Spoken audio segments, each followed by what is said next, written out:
I'm all set.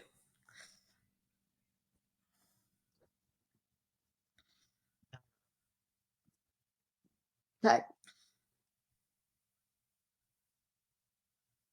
Me too. Well, Kathy's a veteran in this, isn't she? She's a veteran, so she knows all about it. This is like your 1 millionth podcast that you do anyway. But anyway, we'll get started anyway. So, hi, Kathy. How are you today? Hi, Martin. I'm great. I'm so excited to see you. You're so far away Well, right now. well, I am, but the standing, my dad joke is that I'm the man from the future, you see, because it is Tuesday here. So I'm going to predict what you have for dinner tonight, you see. So I know already. Yeah. So before we get into the topic, how did you get actually? How did you get started in early education? Since I was a little girl, I wanted to be a teacher. I'm the oldest Wow. of four, and I just loved, helping my younger siblings, which is, super old fashioned actually now, and also slightly unusual. Most people, dabble in different kinds of careers and, want to do many things. I always liked business and teaching and, Mm. found a way to combine, but I did my degree at Penn State, which is in Pennsylvania in elementary and early childhood and taught public school for a couple years Oh and wow. then had my first child. And I mean, I'm like so many other owners, you know, couldn't find quality childcare. I can do it myself better, we all think. And, and so I did. And then in 2017, again, with that business love, and I love marketing and I sort of thought I was honestly a little bit bored and, Mm. um, you know, sort of been there, done that, lots of problems, lots of successes, lots of people that, I worked with and, families, hopefully I positively impacted. But, you sort of get to a place in your career where, you either, just kind of hang out or for me, I wanted to do something different. And so this is kind of like a legacy dream to me. Like now I can help other people. And so I Mm. still have my three schools in Charlottesville, Virginia. Second generation is running them for the most part now, which Yeah. is so amazing to work with my daughter Yeah. and son-in-law. And now, I mean, I have the best of both worlds. It's dream job every day. Well, the great thing is, I mean, and I know your daughter Molly's great, and Yeah. she's got a wonderful husband, even though he is South African. I mean, but you've got to have a New Zealander, but that's okay. But it's great when you can combine your love of, your real passion for things, and and also the great thing is you got that variety in your job, eh? Because you get to meet all these different people. I, yeah, I'm kind of similar to you because I quite enjoy meeting different people, and it's a great, privilege, isn't it? It is amazing. And the other piece for me that was kind of the surprise, so it kind of makes sense. Like, okay, I've done it for almost 40 years. And so I would want to do something different. And that's been really successful. I love working at Hinge with all our different Yeah. clients and our team. But the surprise was when my children started having children, how I got really back interested and motivated in the early childhood education piece again and the safety Mm. piece and the sort of that nurturing piece and that like really like it sounds like a little cheesy but that big picture like why are we here, how am I really making a difference, so yes, helping clients, yes, helping them sell their schools when they're ready or grow if they want to, but that child piece just hit me like just very hard, and so that part has been an amazing surprise. And so I'm like a little geeky on curriculum now and loose parts and, Reggio philosophy. And I've always Yeah. loved literature. So, that piece, I've sort of gotten my hands back in that a little bit. Well, I mean, the great thing, I think, and they probably, there's not many people probably like you and Kathy as well, that you've basically got experience from both ends, haven't you? You've owned a center, you've Yeah. now, and from the, the wisdom of age, all of us have wisdom of age, but, Right. but the fact that you can actually give back to the community as well is wonderful, isn't it?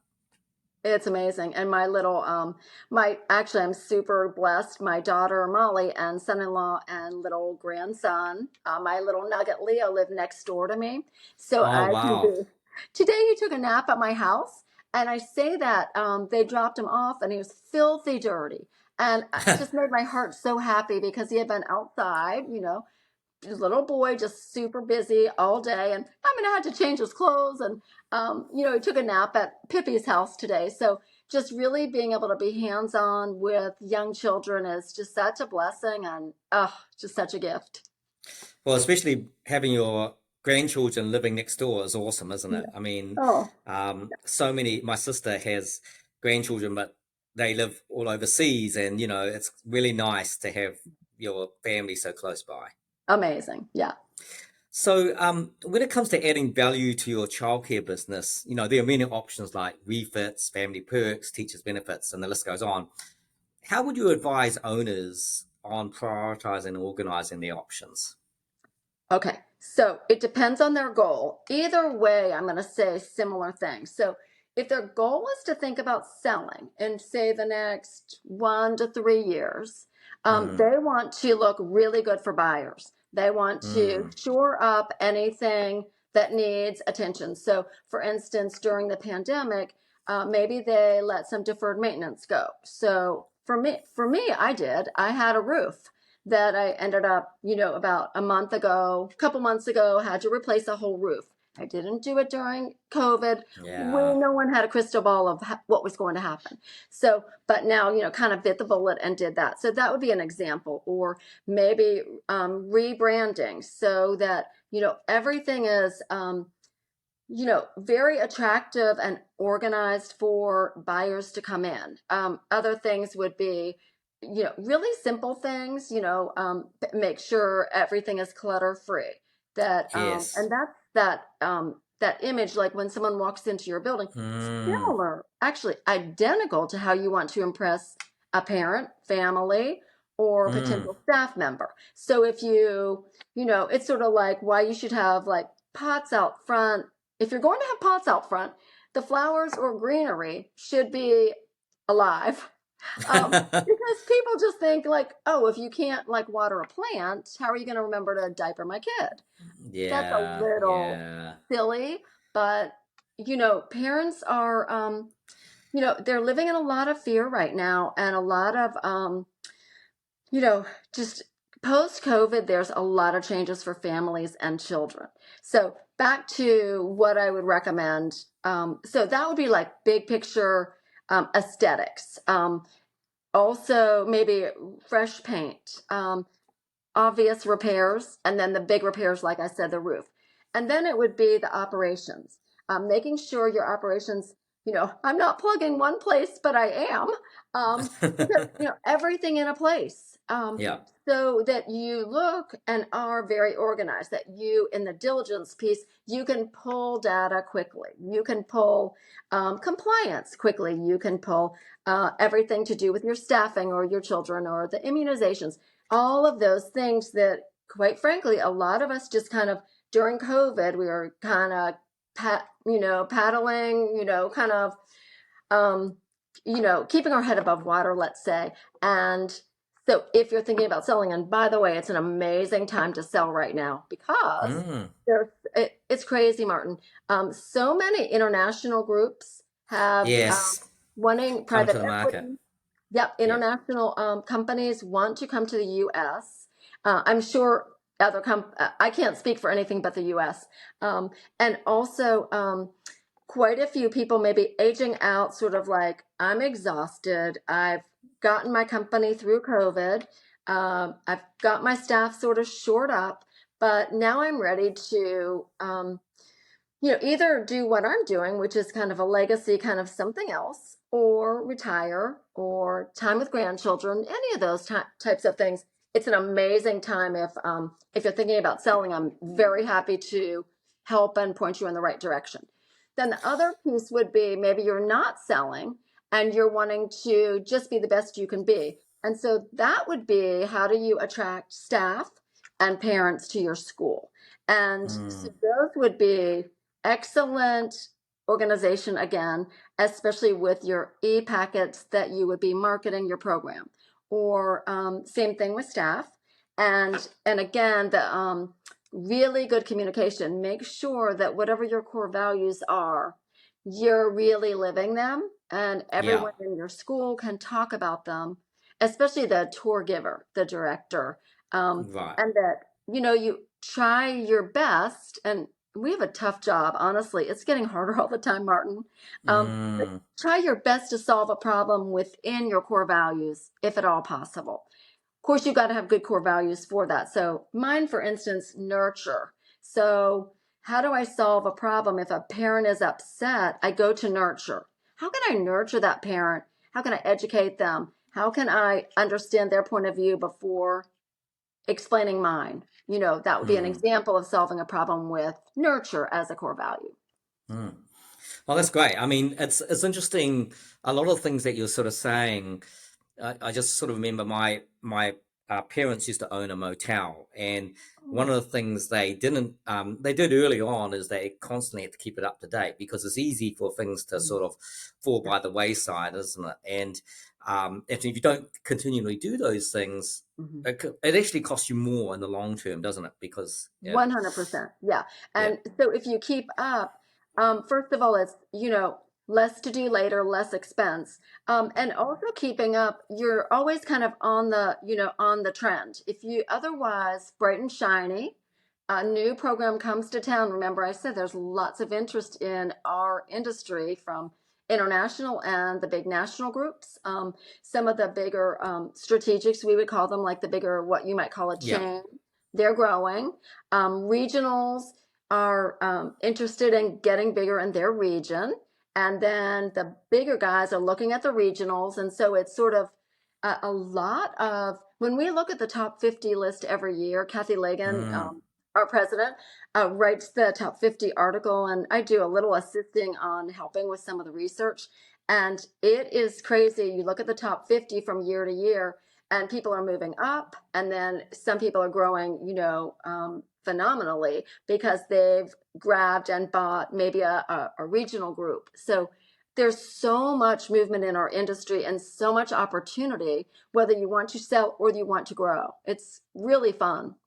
It's kind of the yeah. Wild West. It's quite interesting because I just came back from Australia and they have a lot of multi locations there. And one of the owners has become a friend of mine, and we're sort of talking about. And the reason why they flourish so much is that it's kind of a win-win for everyone because it's a win for the property developer because they can develop a site and they get a long-term lease from the childcare provider. Yeah, It's great and great for the childcare provider yeah, because they have someone who develops the land, and there's so much demand for early childhood in Australia and New Zealand and the US, and it's great right. for the parents because they're getting high quality care, and it also helps workplace mobilization, doesn't it? Yes, I would say I love what you just said, because it makes me want to tell the audience that the one common denominator almost every single owner has, that the buyers almost always, to my knowledge, never don't honor, is sort of that legacy of, we at Hinge, and I think, anyone that would help someone sell a company, you want to make sure that your people and your in our case families and kiddos are taken care of, and it's the best alignment possible. It's not, yes, dollars and cents matter, but that legacy, and especially for early childhood owners, I mean, there is nothing more important than, are you going to take care of my people? And then for the parents, when that happens, the parents just want to make sure the teacher's staying.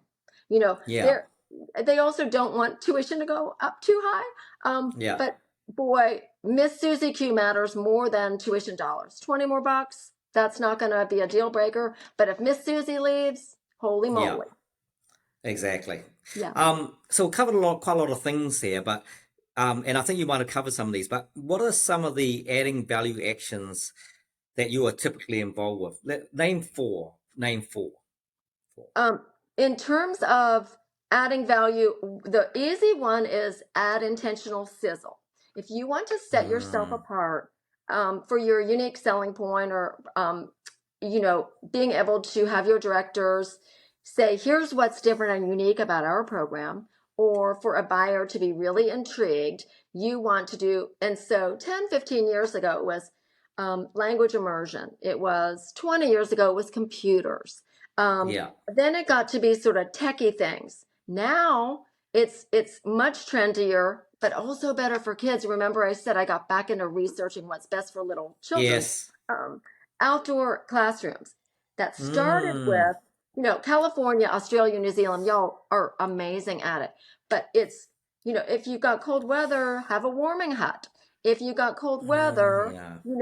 the children are in and out, maybe shorter sprints of outside. But anything you can do inside, you can do outside. I mean, even pottying, some people have figured that out. Certainly diapering, they've figured it out. I love to see pictures when children are napping outside, just that Wow. Yeah. just beautiful breeze and, just how beautiful that feels in a shaded area. So the first thing would be intentional sizzle.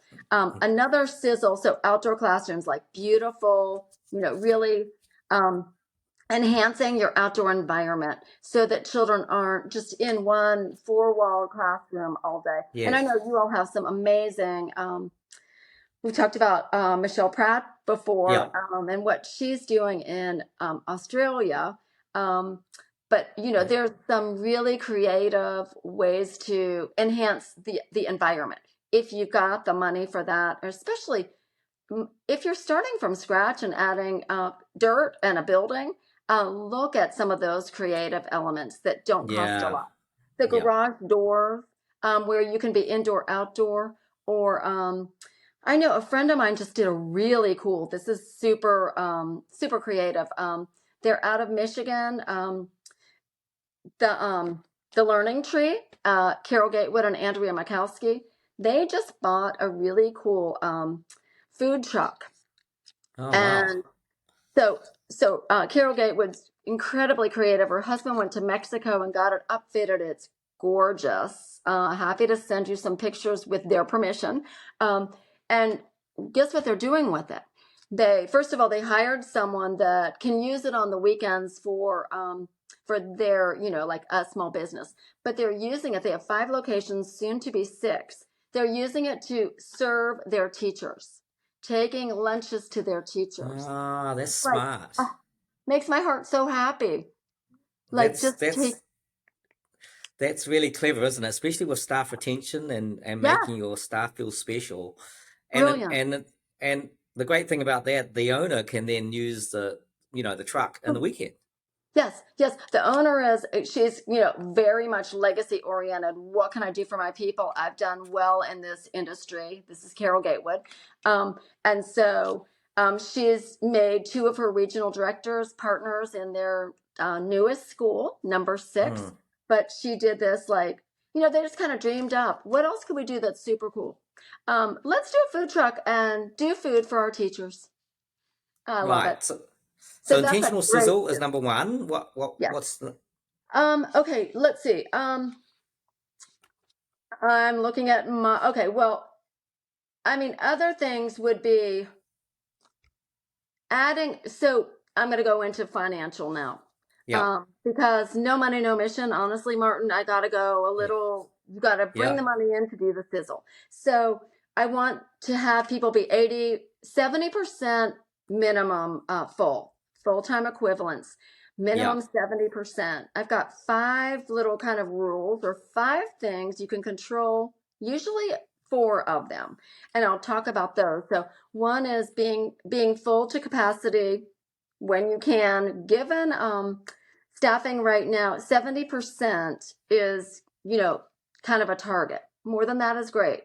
Then another is thinking about your discounting. Used to be, again, remember I said old Sizzle was a computer. Old discounting was people gave family vacations. Oh, you need to take 2 weeks vacation. I'll give you 2 weeks a year. You don't have to pay us. Well, yeah. that's gone by the wayside quite a while ago. Wow. Yeah. Then it became corporate discounts or military discounts. Not that we don't honor corporations or the military, but Yeah. unless it's reciprocal and they're doing something for you, you can go to their break room every month and you can give out your flyers, or you can do a Yeah. parenting class. You can Yeah. do something. Why would you be giving a discount? So the discounts need to be very carefully administered. And so now, because of the staffing issues, we recommend swap out parent discounts. So it used to be sibling discounts. First child paid regular, youngest child paid regular rate, older child 5 or 10% discount. Now we're recommending swap that out for staff discounts so that you can Yeah. recruit staff and use that as, a Yeah. really a big wow for your staff. Then the other, let's see, adding on to your building. This is a funny one. It's somewhat sizzle, but not necessarily. If you've had a school as long as I have or not, make sure and make sure when you're working with licensing that you're very careful with when they measure, when they count toilets. I had a group in California about several years ago. We were helping them sell, and part of the process before they sold was we looked at their facility. They're as typical in California, there are fewer licensed spaces because the buildings are smaller. Well, they had an Right. opportunity to add on to a add on a sunroom, or it was a sunroom. Yes. And so by adding, a fairly small space, they got licensed for, another 10 children. That really Right. helped push them over to buyers that were really interested, because that license capacity. So another one would be, see if you can add license capacity one way or the Yes. other. Sometimes it's not as expensive as you think. Then the Uh, other one would be, and this is just so important right now, is building your bench. Whether mm, whether you're selling or whether you're just, I know everyone has had a reality check on staffing, and we can talk all day long about why. But in general, having enough staff that you don't have to turn down enrollment, and having enough leadership that are fully trained. And I mean, yeah. pot kettle. I'm pot calling the kettle black because I'm not perfect at it either, which is why I think I get where an owner comes from. Um, the the faster we train and the deeper we are, the more successful I think we're going to be, especially going forward. But really building your bench. The other reason to build your bench is when opportunity knocks. Hey, Yeah. the school down the street's closing. Do you want to buy it? Or hey, somebody's coming to town. They'll either compete with you or they'll buy you. Either Yeah. way, you're in the driver's seat. And that's what I want for our owners, to just have those choices and opportunities that they get to dictate and choose. Okay. Oh, that's fantastic. Okay, cool. So looking forward, if you had your crystal ball, what do you think are the big issues facing childcare business owners in the next 2 to 5 years? So it depends where you are. Um, so if you're in a childcare desert, that's opportunity. So childcare desert is Mm, a place where there's not a lot of childcare, and so savvy owners are looking in those areas. Um, mm, Another one, and I hate to say like the states or federal government getting, sort of getting into our industry that's been around a while. I think we've figured it out, but I think it's really important to work with your state associations and have a voice. mm. If you don't have an association, call me. I'll help you. I'll help connect you with people. But it's as few as 5 or 6 people calling a representative, or better yet, going to their capital and or inviting them to come read a book to your kiddos, or just having an honest conversation. Here's what we're seeing. Here's what you're missing, because they're not experts. You are. We are the Mm, experts. So that piece is really important. And then the big one to me is really figuring out how to engage positively with Generation Z, currently age 10 to 24, 25-ish. yeah. So if I specifically talk 18 to 24, 25, those are our parents, and continuing to be our parents Millennials will start aging out, and these guys will be our parent consumer group. And of course, there are workers, there are teachers, there are professionals, there are teacher assistants. So, really figuring that out is super important. Yeah, and I suppose that understanding their various quirks, like we have quirks in our generation as well, isn't it? As a workforce, but also um, as a customer as well, isn't it? Yes, Yeah. yes. Actually, And on that note, is there any sort of quirk that you've found amongst that generation, um, maybe as employees? Is there anything that you've noticed which are different from perhaps the other generation? um, so I've got two, and I don't know if they're generational so much as just what I say to my directors often. Yeah, Um, yeah, and Maya Angelou one, when people show you who they are, believe them. yeah, And that has everything to do with, when people, continually have excuses and not show up, or, yeah, over promise and don't deliver at all, leave on their yeah, lunch break. yeah, That's just where they are, meeting them where yeah. they are, and they might just not be great for our industry. Um, and then the other one is sort of more personal, which is wherever you go, there you are.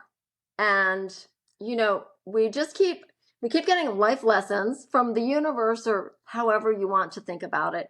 And once you figure it out, um, Mm, life is so much easier. So wherever you go, there you are. I think that I take that as sort of like personal responsibility instead of blaming people. right. Okay. Cool. And so as we wrap up now, we as we sort of end, we always like to ask people what their personal motto is. And Kathe, what's your personal sort of motto Um, I mean, I like or to say, quote? I mean, I'm very positive and optimistic, and so my personal motto really is, kind of a why not? Try new things, engage with people, take Yeah. chances. Not living in fear, or not operating out of fear, but out of optimism. Right. And I think that's, and I can really resonate with that. I mean, it's, life is short, right? And you want to make the best use of the time that you have here as well, isn't it? Right. For Yeah. sure. Yeah, absolutely. Yeah. Well, thank you once again. I mean, you're just a pro at this, right? And Oh, just well, really thank you. encourage everyone listening today that Hinge and Kathe and the other Kathe and various other people, they're just a really class act. And what I Oh, really admire about you guys is that you actually do, obviously you're a commercial organization, but you actually really do care about the whole holistic view of the industry, and your people actually have sort of walk the talk as well, sort of thing like that, and you're not there for just a short transaction. You're actually there for the long term. So you guys have been a breath of fresh air, and just really encourage you guys to reach out to Kathe, and yeah, but thank you so much for your time anyway, Kathe, today. thank you, Martin. It's been a pleasure. And yes, I'd love to support anyone that would like to give me a phone call or email. Absolutely happy to help. Do you want to just give us that now, just quickly, Sure. and then Yeah. yeah. My cell phone is it's in the US, 434-962-2541. And my email is K Petchel, and that's P like Paul, E T like Tom, CHEL at hingeadvisors.com. Great. Well, thanks a lot. And thanks everyone for listening. And we'll be back with you very soon. See you Thanks, later. Martin.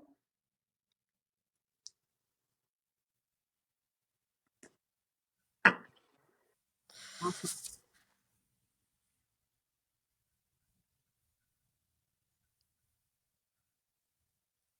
Sure.